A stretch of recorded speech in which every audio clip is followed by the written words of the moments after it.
International airfares has surged, with tickets soaring well above pre-pandemic levels. New data shows we're actually paying 50% more to go abroad.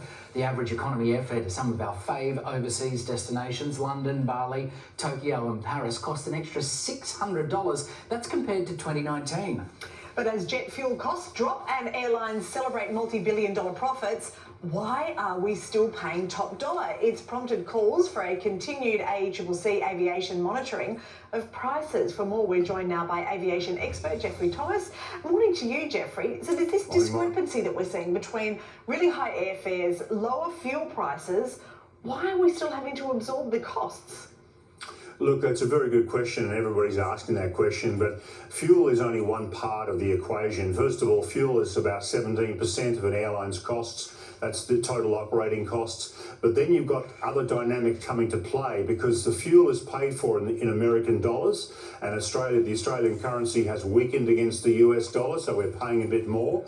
Also, airlines have also put in place fuel hedging, and sometimes they're locked into higher prices and don't necessarily are able to take advantage if the price drops. It varies from airline to airline. Plus, of course, we've got inflation. Now, inflation's running at 6 and 7%, as we all know, and that's another dynamic. Interest rates are up. So all of these are additional costs that airlines have to bear, and on top of that, you've also got staff shortages and you've got supply chain problems. So there's an enormous amount of additional cost to the airline industry at the moment. Hopefully, and the signs are good, that this is going to ease off over the next 12 months. Okay, so Qantas in particular has been criticised for high airfares when they're on track to rake in what is a record $2.4 billion profit. That's this financial year.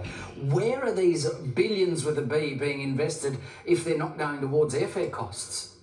Well, that's a very good point, Matt, and I know the Australian Financial Review has been very critical of Qantas for not investing in new aeroplanes. Where a lot of this money is going is to paying off aircraft purchases and investing in new aircraft. The Qantas Group has one new aeroplane arriving every 3 weeks for the next 3 years. So they've put an enormous amount of effort into replacing the existing fleet, and the real upside of that is that these aeroplanes that are coming in are going to burn 20, 30 and even 40% less fuel than the aeroplanes they're replacing. So it's a major step forward in cost reduction and a major positive for the environment. Okay, so what do you see happening in the coming months then? Look, it's going to be up and down. There are still deals to be had, particularly if you book well ahead. You know, that's great for tourist travellers, holiday makers. You need to plan well ahead. I know a lot of us like to sort of say, let's go to Noosa, or let's go to Hamilton Island or New Zealand next week. Well, that's going to cost you extra. You need to plan ahead.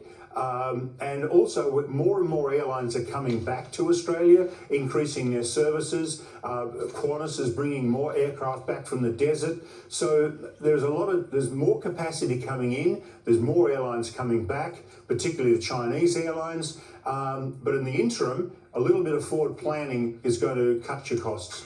Good advice, Geoffrey. I don't think you got the memo, but anytime you say Noosa, you actually have to pronounce it Noosa. Okay, so sorry. Next time, you know. There's always next time, Geoffrey. Thank you, Geoffrey, very much. Really appreciate it. You're watching